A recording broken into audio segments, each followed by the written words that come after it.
I'll welcome everybody as we're trying to get everybody access to our webinar. Thank you for this somewhat overwhelming turnout. I think we have close to 150 people that have scheduled for this event, which I think shows the value and importance of this conversation and this topic today. So thank you for participating. Thank you for joining us. And thank you for recognizing that the Community College Baccalaureate, and certainly the pathway to a baccalaureate degree through a community college, has in some respects been elevated to a higher level of importance and prominence because of what we just came through the pandemic. We know two important things. First of all, that the jobs that were lost are being replaced primarily from jobs that require higher skills and higher training, higher credentials. And two, that the pandemic had a disparate impact and often a negative impact on people of color, economically disadvantaged individuals, and often first generation students, as it were. So this now means that in order to participate in the jobs that are being created in this new economy, the importance of a baccalaureate credential is that much more prominent, especially to ensure that the credentials that we're awarding lead to an equitable future, which is, of course, the topic of this in the first of many, we think, of these webinars being hosted by the CCBA. We're very fortunate to have with us today two leading researchers who will be doing a lot of this work. First of all, Dr. Debra Bragg and her associate and colleague, Rosario Torres. And so without any further ado, I'll turn this back over to Angela to introduce our presenters today. So thanks again for being with us. Thank you, Mike, and thank you all for being with us today. We're really excited to have, as part of this project, Dr. Debra Bragg from Bragg Associates. And poor Deb, I tell this story all the time. When I was working on my dissertation, her name was all over my dissertation. You would have thought she paid me $1 for every time her name was in there. And then when I got to meet her, it was, just an incredible experience that I treasure. So Deb and her associates are here working with us on this grant to make this something that's very successful and useful for all of the colleges that are out there. So Deb, did you want to say something, a few words? Well, what a kind thing to say, Angela. I didn't realize that. I'm just thrilled to be here, and I'll introduce folks who are on my team when we get a little bit later. Okay. I also want to introduce Rosario Torres. Rosie has been such a friend in this process, and she is a project manager with ECMC and has been for a while. And I'm going to let her introduce herself and give you a few words of who she is. But I do want to preface that if you have the chance to work with Rosie, she's great, she's affirming, she's encouraging. As we walked through this process with her, she took our call, I think it was a Friday afternoon, Rosario, and has just been lovely ever since. So. Oh, thank you so much, Angela, for the introduction and for sharing those very warm sentiments. Please know that I share them as well and really look forward. And I'm just so thrilled to be here in support of this project and to launch this with you in launching this new partnership together. And I maybe advance one slide. Happy to talk more about the foundation and our priorities. Oh, do you want to talk? Okay. Or do you want to, sorry. Yeah, if you just wait, we'll okay. get to it. We just wanted to. Sorry about that. All right, so Community College Baccalaureate Association, I think many of you are very familiar with our organization. We've been around for 21 years. We're a purpose-driven organization, and our focus is that the non-traditional, underserved, historically excluded population and adults who are just finding their way have an opportunity to get a baccalaureate degree that propels them and their family into the middle class. And we want to serve as a resource for you as you develop programs, as you try to enhance your programs. And so we want to help you and then also celebrate you for everything that you're doing, not just for your college and community, but for this country. So that is who we are. Shell. There we are. You know, we're really, I mean, the last thing, you know, as the board and I talk all the time, the last thing we want to do is, and the last thing I know you want to do is help somebody get an education so that they have a huge student debt and they can stay in poverty. So we're really focused on careers that provide upward mobility and economic security for the student and their family. So that is our purpose in life. That's why we get up in the morning. And we believe in the power of the baccalaureate degree to change the lives. You know, we've been saying for the students and their families, but really after what we've all been through, I think that we're all clear that it's really to help this country move forward as well. So that's what we're doing. And so some of the national statistics about community college baccalaureates. So our organization has been around for 21 years. And so there's a little bit of, I guess there's some debate, Deb, about which state started it first, someplace between Texas and Florida, and we won't have that vote today. But right now there are 24 states who are authorizing at least one of the community colleges to offer these degrees. 12 of these states allow all of their community colleges to offer baccalaureate degrees. And that research comes from Marie Soler, who's a good friend of Deb's and also of the organizations. And right now, 145 community colleges offer baccalaureate degrees in the states. And we've gone back and forth on this next number, but if there's a math major out there, you know, if we're thinking that the average salaries are about $55,000. Well, if 20,700 students have gotten a baccalaureate degree, you can see the huge economic impact that community college baccalaureate degrees are having in their communities. Okay. Next one. These are some of the programs and services that CCBA is offering, and you can read those. I think the most important thing to know is that we're a phone call away. We're an email and a phone call away on everything that you need. And often when we don't know the answer, and that could be many times, we know who to call and we can get you to the right person. So we're happy to play that role. And we don't want you to have to reinvent the wheel. We want to try to point you in a direction of someone who's done a really great job in certain degrees, or working with the legislators, or working with their university partners.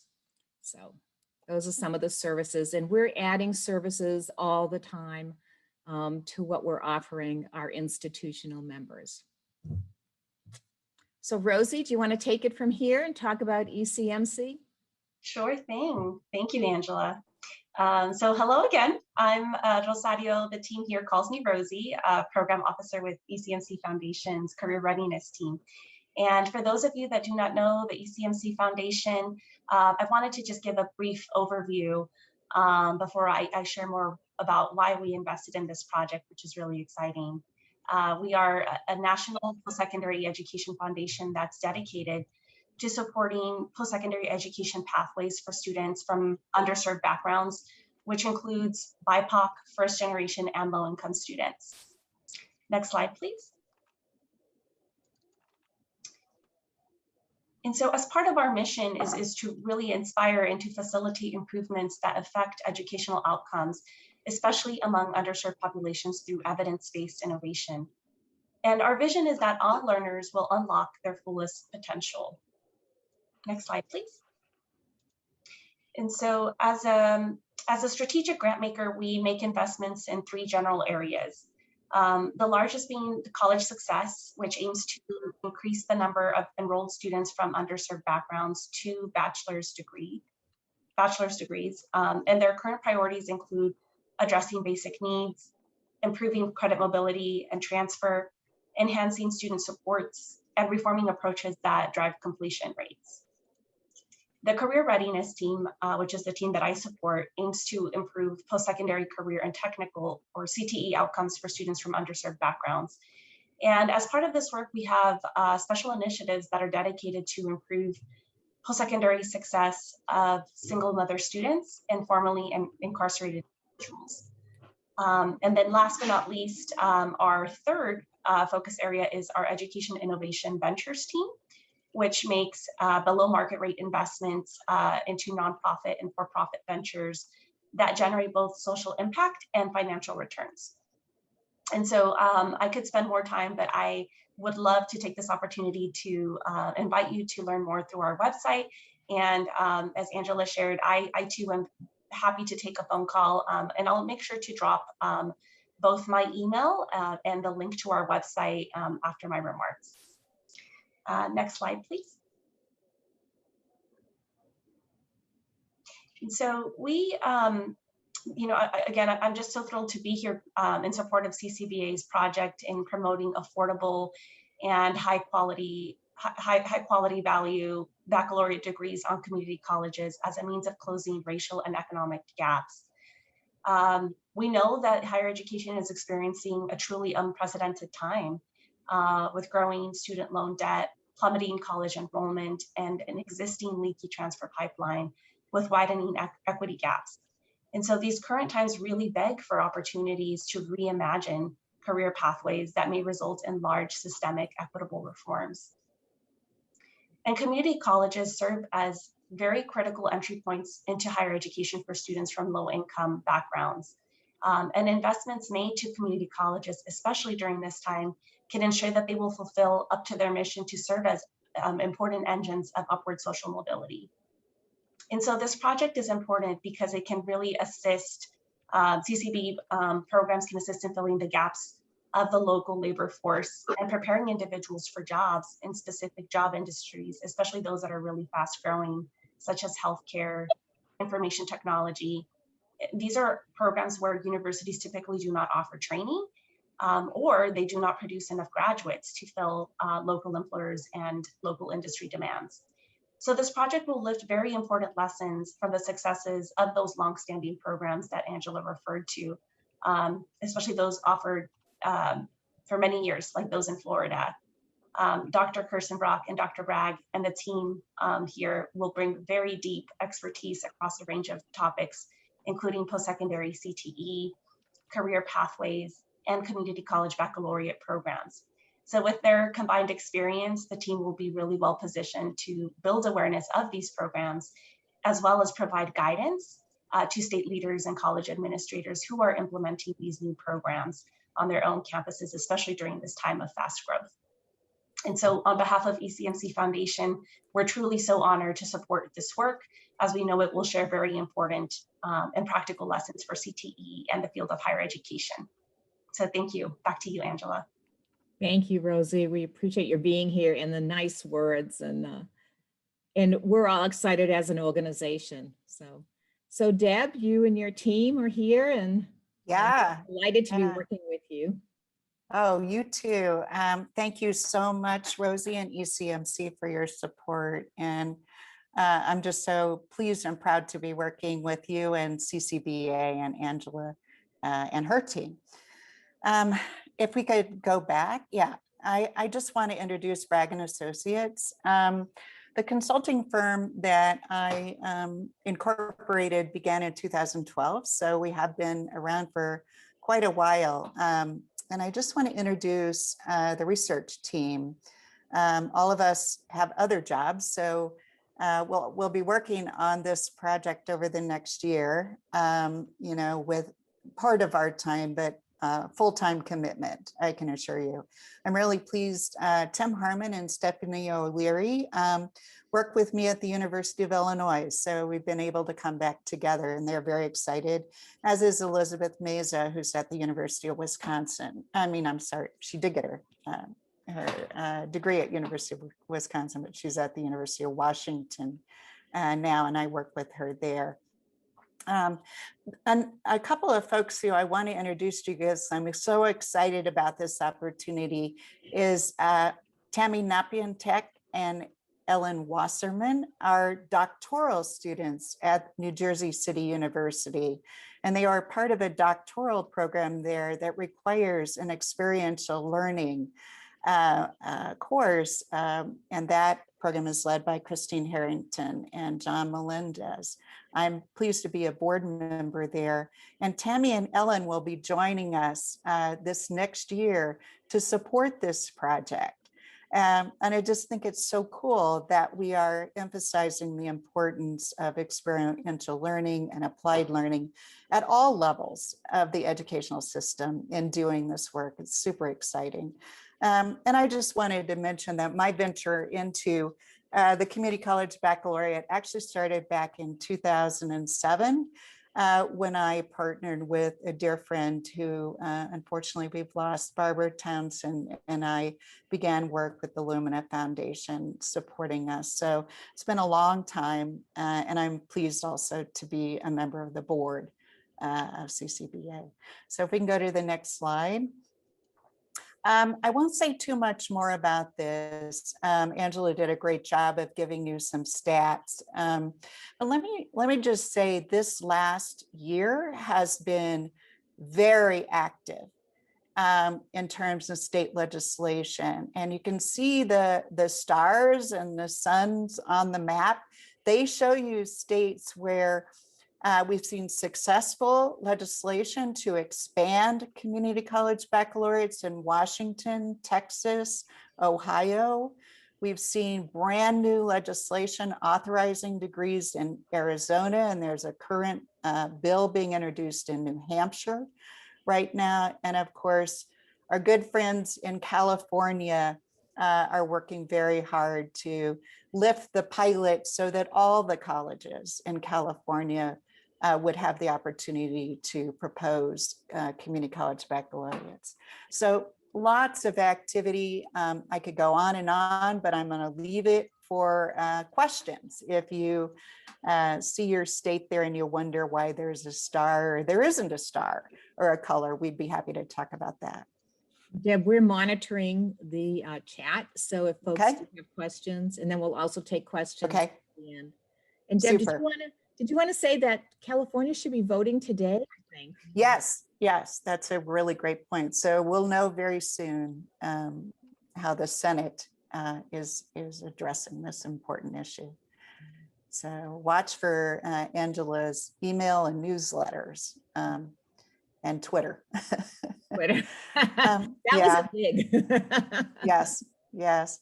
So the next slide, I just wanted to reflect just a minute on the factors that really are contributing to the scale up of these degrees, and some of the issues and factors that you see on this slide. Really, I've observed from the beginning of my work, going back 14 years. But I want to point out that there are some things that are emerging.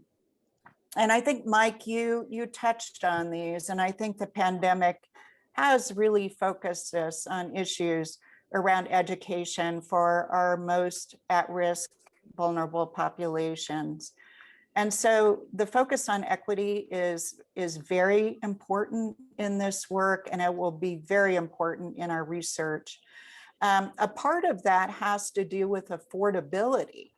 And when I go back, and I'd be curious, Mike, about your observation, when we go back, 15 years, I would say we always wanted college to be affordable, but we talked more at that time about access, geographic access and access for adult working learners, and how are we going to create programs that could really address their needs. That continues to be important. But issues around affordability are really center stage when you look at adoption in Arizona and the factors that were in that state debate. We also see some of that important language in the New Hampshire current legislative activities. So affordability has really emerged, as has, I think, some of the the issues around transfer that continue to really make transfer difficult, and therefore increasing opportunities for students to get that baccalaureate without ever leaving the community college. So that transfer and transition geographically, doesn't become a barrier or a block for students. Those are just some of the issues that I think are really emerging, and some of the reasons why this work is so critical right now. So I'm gonna hand it back to you, Angela. Next slide.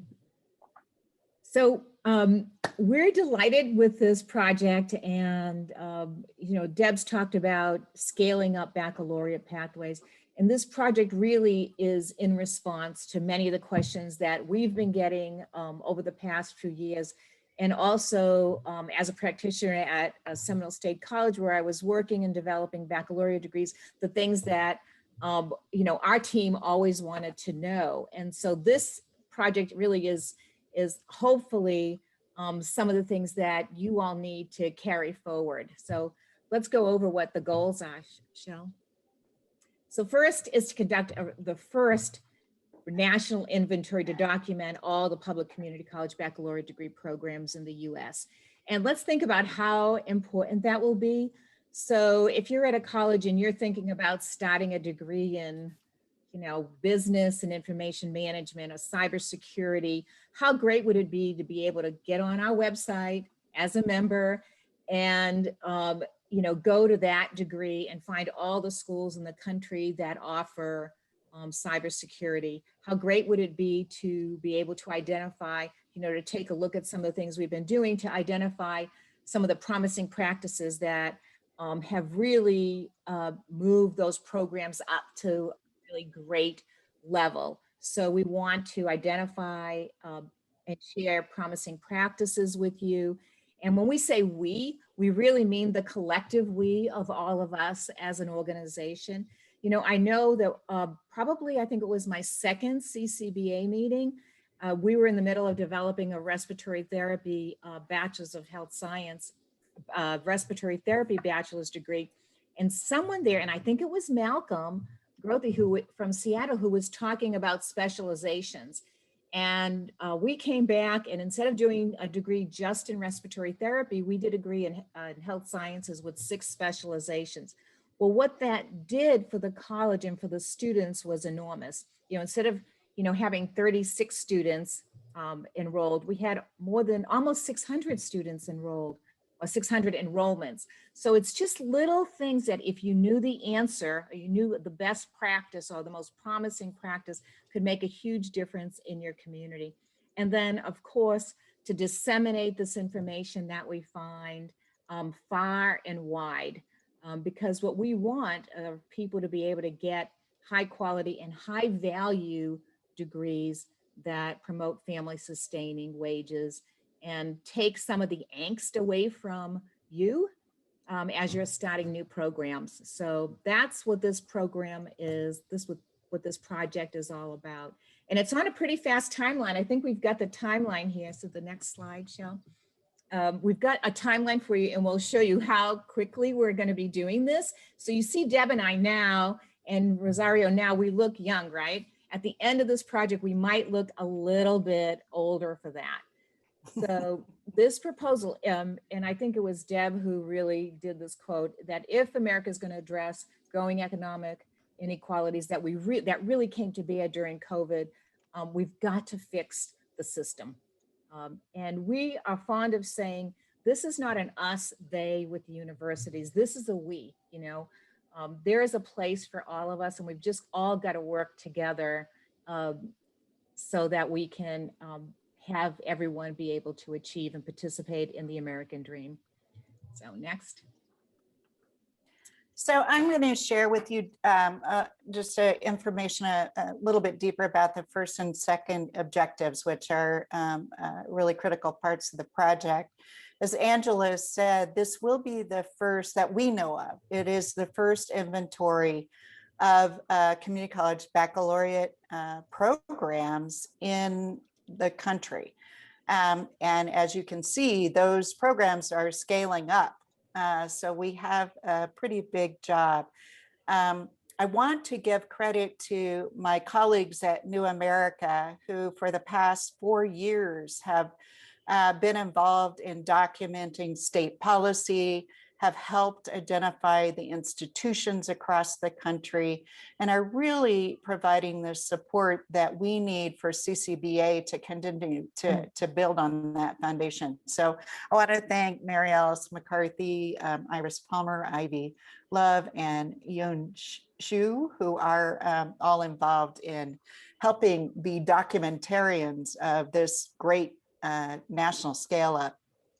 In terms of our work with the ECMC and CCBA, you can look at the bullet list there of really what we're hoping to be able to inventory.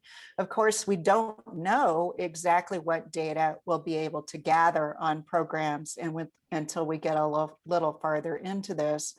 But we do know that many of the programs are building pathways that begin with occupationally focused career technical education types of programs. And so our thinking is really that the baccalaureate is an extension of all of that work that's been done on career pathways over the last several years. But often that doesn't extend to the baccalaureate. So we're interested in documenting what do these pathways look like when that degree is the baccalaureate, and what might that mean for career and technical education in our country to see those kind of full expanded pathways. We will have a lot of focus on really the curriculum, how curriculum is structured, how people get into the programs, how they're involved in, for example, internships and work-based learning.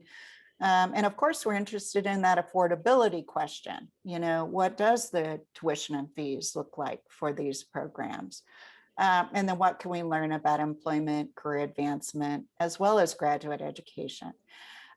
Because there's so much here, we'll probably go deeper on some of those more mature programs. That, as Rosie pointed out, we'll probably learn a lot from those programs that have been around a while, but we're also interested in newer programs because those may be in some emerging occupational areas that others around the country might want to know about. So if we can go to the next slide. Another important part of this project has to do with promising practices. So we're looking at programs, but we're also looking at practices. So that part of the project involves an advisory panel. And because of time, I'm going to let Angela tell you a little bit about our thoughts there. That panel will be really important, as will our inventory, in identifying some of the community college baccalaureate programs around the country that we do want to go deep in looking at the types of institutions that are offering these programs and their geography. We're very interested in institutions that are minority serving, Hispanic serving, and other specialized institutions, tribal colleges. We're interested in all industry sectors that are part of this work, and occupations within those sectors. We want to learn more about those. And my colleague, Tim Harmon, has already begun some really important work in helping us create a framework that really brings together a lot of the work that we've done on pathways, research and frameworks and theory to really guide our investigation of these promising practices. So I want to give a shout out to Tim, who has, many of you know him, he has a long history and a lot of expertise in the career pathway world. So I'm going to turn it over to you, Angela. And so dissemination, so we talked a little bit about this. We'll have this on our website, and it'll be hopefully an interactive kind of inventory so that we can keep it evergreen. We'll be doing these webinars throughout the year, and we plan on doing more webinars. hopefully you've been opening and reading our the monthly newsletters that have now moved up to every 2 weeks. And there is so much happening that we're often saying that we've got to have these newsletters out every week, but we don't want to inundate you with all of this information. So that's where you will be seeing it, but you will see a monthly report or a monthly update on our in our newsletter, and then also on the website. And then the national conference, we're going to be doing that face-to-face this year. And we're working on the theme of it, which is probably going to be scaling baccalaureates, promising practices that help to scale baccalaureate degrees. And Mike, I just signed the contract this morning. So we'll be doing that in February in Arizona. So we're really excited about that. We also affiliate and partner with other national organizations, and we'll be spreading the word through that, and then social media postings. So what we really want to do is continually get the word out so that when you have any question, there will be a resource for you to try to get the answer as well. And if you have ideas, put that in the chat, and we're always looking for great ideas on how to get information out to you. So that is where we're going there. Next. And this is what, we're trying to do. So this is just another, a quote that really synthesizes where we're going with this project. So we see it, this could be one of the disruptive reforms that we see in higher education. And I told my husband this morning that Elon Musk has nothing over a CCB program. So I don't know. I think maybe we're helping more than going into space, but so we're certainly going to be working to try to educate many more folks to go into engineering. So there. Next slide. The advisory panel. This is something that Deb and I are really passionate about. We know that answers lie within groups that work together. And so we're trying to have really a cross-functional group to help us with the inventory, help us talk about what makes a promising practice, and ideas for dissemination. So our advisory panel is going to be made up of CCB members, current members, and then also future members. So if you're not a member, but you have an interest and you're a practitioner, we would, love to talk with you about also being on the advisory panel. We know that there are great ideas out there. We've already heard from some alumni, and I think Nancy's on the line on today also. So from Texas, Nancy. And so we're going to have some alumni who have graduated with community college baccalaureate degrees, really giving their perspective, what was helpful, what was not helpful on these degrees, how it contributed to their future. And then, us CTE people, we're really big on employer input, employer engagement. We think that that is really the key for success for so many of our programs. So we'll have employers. We've got several university partners who've just been great. I saw Steve Pruitt from Lynn University is on the line, and then community members and others. So as we're going through this, there will be in the chat, if you know of a practitioner. So we're really interested in talking to the folks who are developing programs, teaching in programs, evaluating programs to be part of this advisory panel. We promise we won't take up all of your time, just a couple of hours a month. And by a couple, I really do mean 2, no more than 2 hours a month. And we'll go forward. And then, our plan is that you will be presenting this information at the national conference so that we can really get the word out. So, and then you can see the note on the bottom there. If you've got questions, you are interested, you have a recommendation for somebody to be on this panel, then you can just send Shelley a note and, excuse me, I'm gonna let someone in. Shelley a note, and we'll be in touch with you. So there you have that. Okay, next, Shell. Project timeline. Deb, is this you or me? Me? Okay, great. So you can see this timeline.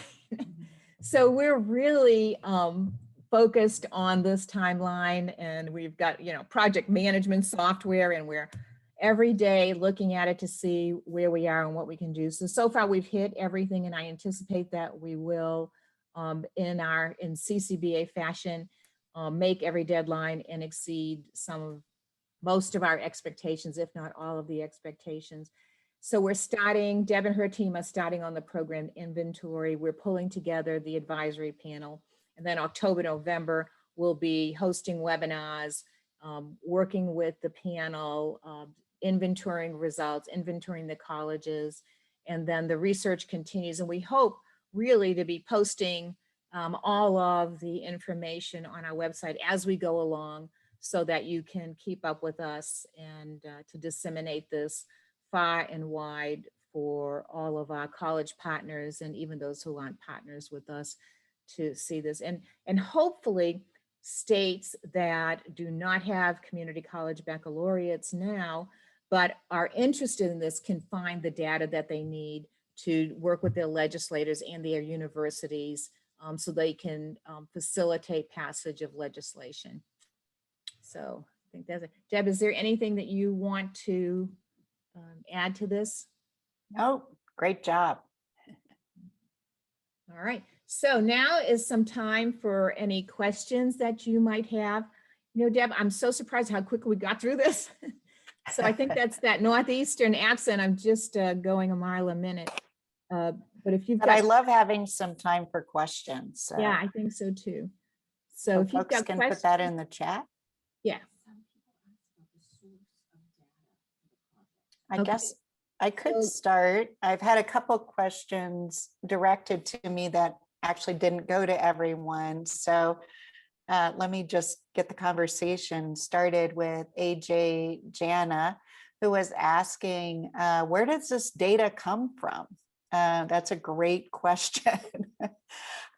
So just to be really clear, we can't answer the question right now of how many programs there are in the country. We will be the first to use multiple data sources to come up with an answer to that question. So we'll use federal data, the IPEDS data system, but we have found that that's not especially accurate in the way we think about a community college baccalaureate institution. So we screen that data, and we do that with the states themselves. So we go to the states and get information from them about the institutions that they consider their CCB institutions. And then we are now going to the institutions themselves. And that's where we're gathering data from websites, and public documents, and eventually probably directly from folks who work in programs and are really delivering these degree programs. So it's brand new data. You can't, unfortunately, until CCBA posts this data, you can't really find it because it's a lot of, as Angela said, there's a lot of background to the work that we'll be doing. And Deb, we hope to share all of that with you. Deb, someone has asked, what is the activity noted in Illinois on the map? Why the star? Yeah, no, I am thrilled to talk about this. So Illinois, probably for every year over the last dozen or more, has had a bill introducing community college baccalaureate adoption.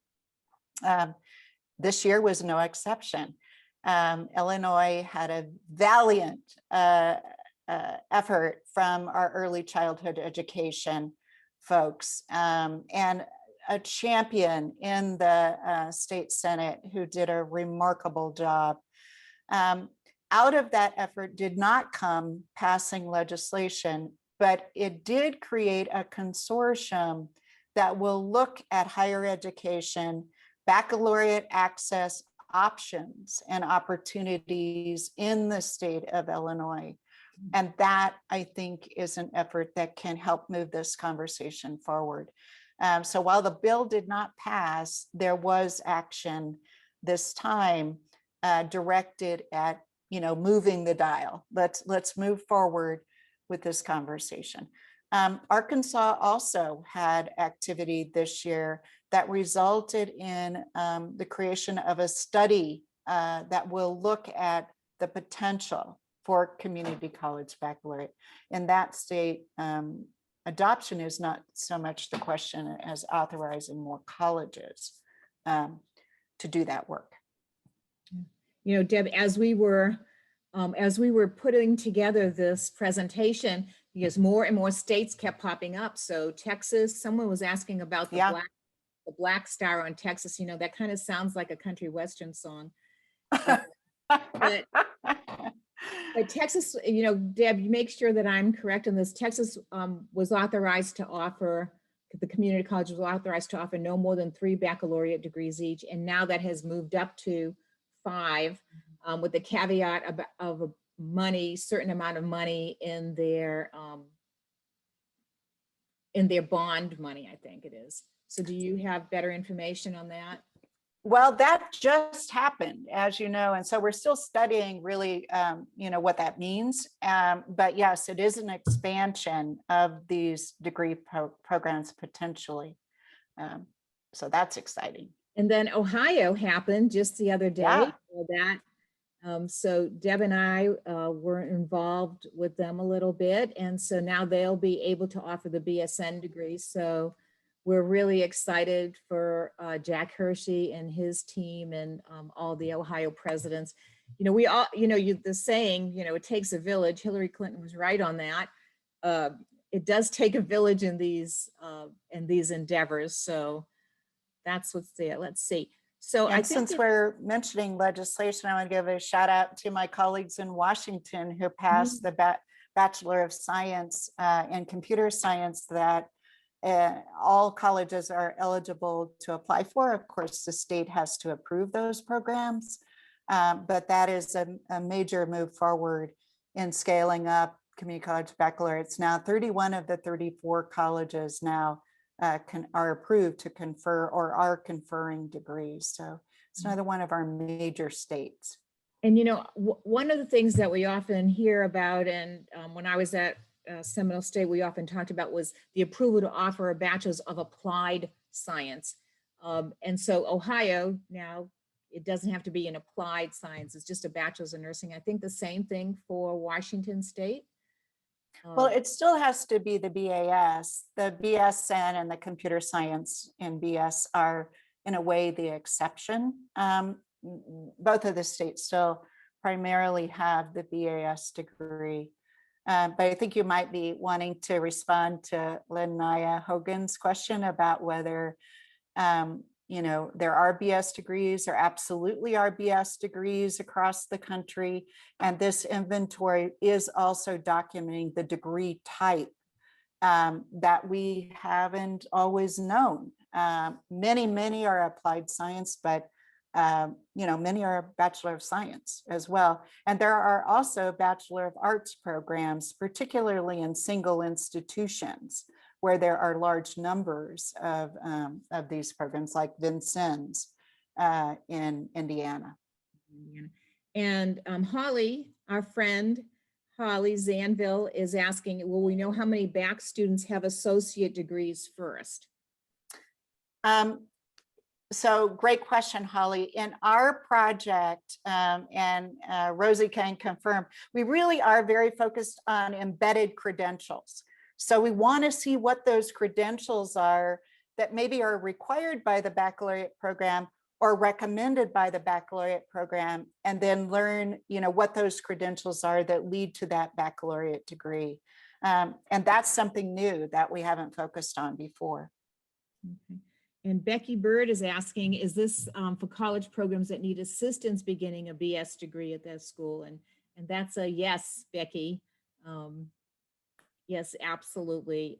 I think if we all help each other, we'll get this done a lot faster and to a higher quality. And that's what this project is about, to try to give you the resources to do that. I guess I would just qualify to say this is phase one of that, because that's a major undertaking to help all of the colleges that we know of across the country that want these degrees. There's a huge demand, even in the states where, those 12 states where every college could do it. It's only in Florida and Washington that either all or most deliver the degrees. So we have a lot of opportunity to scale up, even in states where theoretically all the colleges could give the degrees. Most of them are not. So there's a lot of scale up work to be done. And I don't want to sound like a marketing person who's selling you used cars, but I do think that the conference is a great place to get to know people, to talk to people about who's doing what, to go to some of those breakout sessions, and even go on the website. You'll see we have a lot of breakout sessions. So if you're interested in a certain kind of degree, you can find that there. And the person who did the presentation, I'm sure will be glad to answer some questions as well. I have found this CCB community to be incredibly generous with their time and what they know. So go ahead and reach out and see what happens. So Dina Lawrence has a question, Deb, and she's saying, for baccalaureate degrees offered on site at community colleges, but by universities, how are those types of programs accounted for? Yeah. So let me just give a shout out. Dina is one of my former students. So who just told me in the chat she's working on her PhD. So super excited to hear that. So I'm going to kind of maybe throw this back to Angela a little bit. This particular project is big enough just for us to try to get our arms around the community college baccalaureate degree. So community colleges authorized and conferring the actual baccalaureate degree.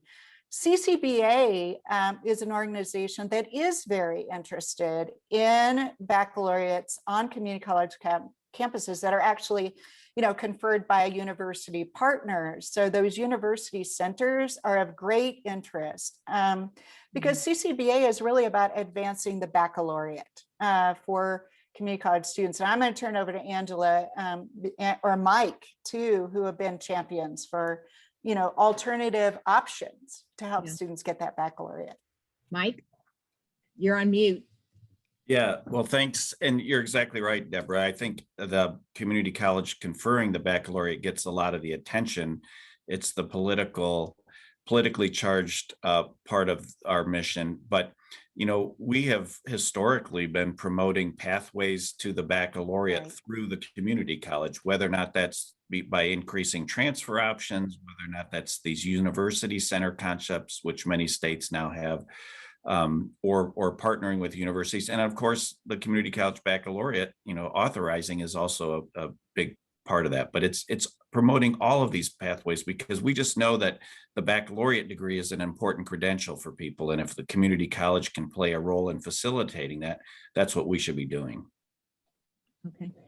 Yeah, Mike, it's one of those, we know that one size doesn't fit all. So anytime I buy something that says one size fits all, you can be assured it doesn't fit anybody. But the community CCBA is just very focused on all pathways that are effective, that are valuable, that are rigorous, that are cost effective. We value all of those pathways because we know that different students, different groups of students need different things and different pathways. And so we celebrate and champion every single one of those pathways, 3+1s, 2+2s, all of those. So yes. So there's a question from AJ Jana. And the question is, and I'm hoping some friends from Hillsborough are on the line. They're asking, do all Florida community colleges offer CCBs? And I would say yes, 27 of them do. And Hillsborough was the one that hadn't yet. And I know that they were working on a bachelor's. It is approved. Yeah. It's 28 of 28 now. So now it's 28. So Hillsborough, congratulations, Brian and Ginger and all of you there for getting that done. Congratulations. So let's see. Lanaya has a question. Oh, how are BS degrees offered by community colleges being accounted for, such as the BSN or BS in computer science? So we're documenting those degree types. By type, by degree type, yes. Mhm. And my Beth Bustillo, Booth, will the data include disaggregated completion rates at the associates level? You know, it depends on the quality of the data that we can get from the states and the programs.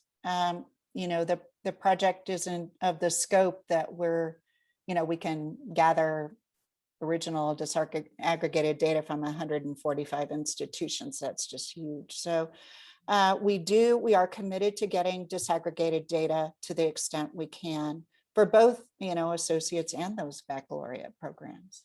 Right.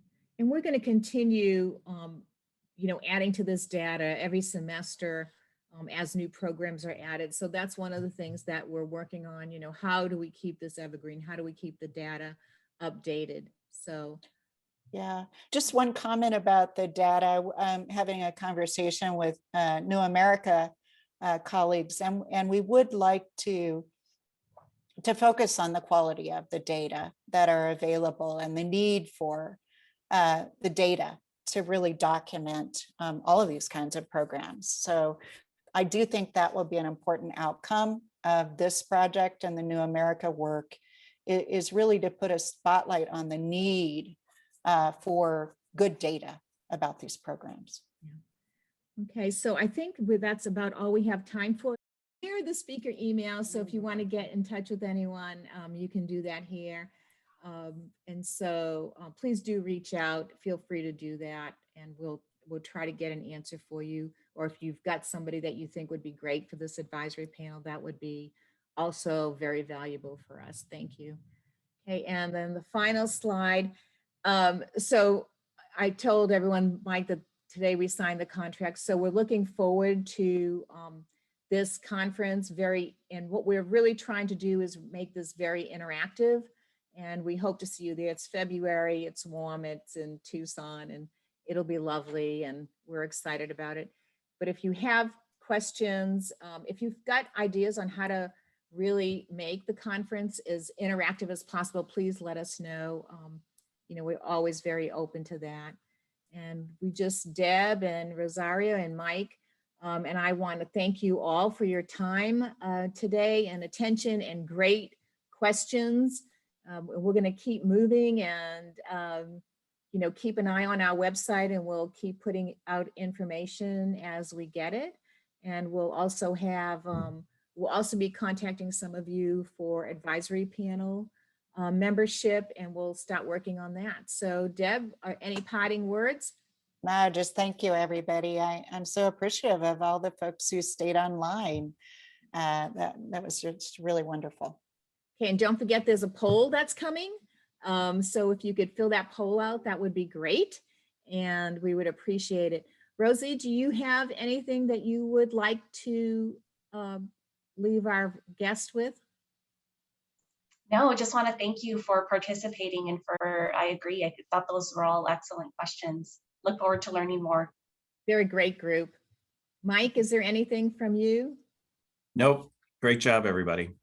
Great job, everybody. Thank you all for staying with us. And I can see from the comments, folks have questions and have thought it's really good. Also, folks are asking about accessing the recording, and yes, we'll get that out to you as well. So thank you all and have a lovely afternoon, and we'll see you, I guess, within the next month or so. All right, everyone, take care and be well.